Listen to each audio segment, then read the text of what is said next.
मंडळी, स्वागत आहे तुमचं माझ्या यूट्यूब चॅनलमध्ये।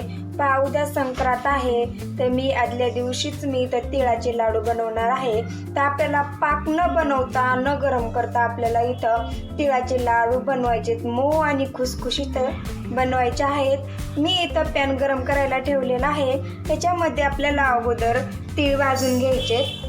तर आम्ही इथे 1 वाटी तीळ घेतलेत।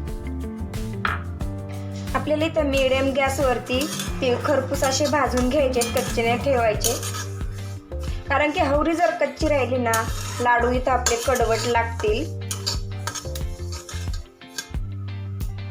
इथं तीळ आपले भाजून झालेत, आपल्याला थंड करून घ्यायचे आणि नंतर मिक्सरच्या भांड्यामध्ये काढायचंय। आपण थंड करायला एका डिश मध्ये काढून घेऊ। इथं तीळ थंड होईपर्यंत आपण शेंगदाणे भाजून घेऊ। ज्या वाटीने मी तीळ घेतले होते तीच अर्धी वाटी शेंगदाणे घेतले। इथं तीळ थंड झालेत, आपल्याला अगोदर तीळ मिक्सरच्या भांड्यामध्ये काढून घ्यायचे। शेंगदाणे तीळ इथं बारीक करून घेतलेत, त्याच्यामध्ये घालायची विलायची बारीक करून आणि याच्यामध्ये गूळ घालून मिक्सरमध्ये बारीक करून घ्यायचं। पहा, मी इथं गूळ घेतलेला आहे 1 वाटी।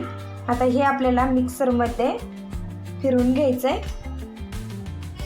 मी इथं काजू आणि बदाम तुपामध्ये तळून घेऊन बारीक केलेले आहेत, हे पण आपल्याला याच्यामध्ये घालून घ्यायचे। आणि मी तूप गरम करून याच्यामध्ये घालणार आहे, गरम करून घालायचं आणि मिक्स करून घ्यायचं।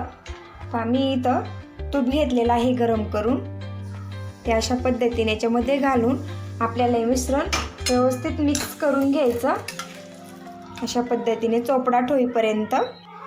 मी इथं तुपाचा वापर जास्त केलेला आहे आणि असं गरम तूप करून आपल्याला मळून घ्यायचं आहे चोपडाट होईपर्यंत।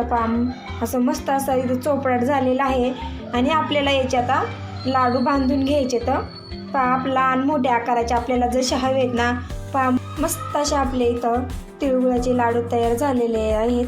पाहू शकता तुम्ही, मऊ आणि असे खुसखुशीत तयार झालेले आहेत।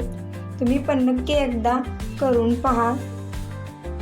कशी वाटली माझी इथं तिळगुळ लाडूची रेसिपी, नक्की मला कमेंटमध्ये सांगा। आम्ही संक्रांती स्पेशल तिळगुळाचे लाडू बनवलेले आहेत। माझ्या चॅनलवरती जर नवीन असाल तर माझ्या चॅनलला सबस्क्राईब करायला विसरू नका।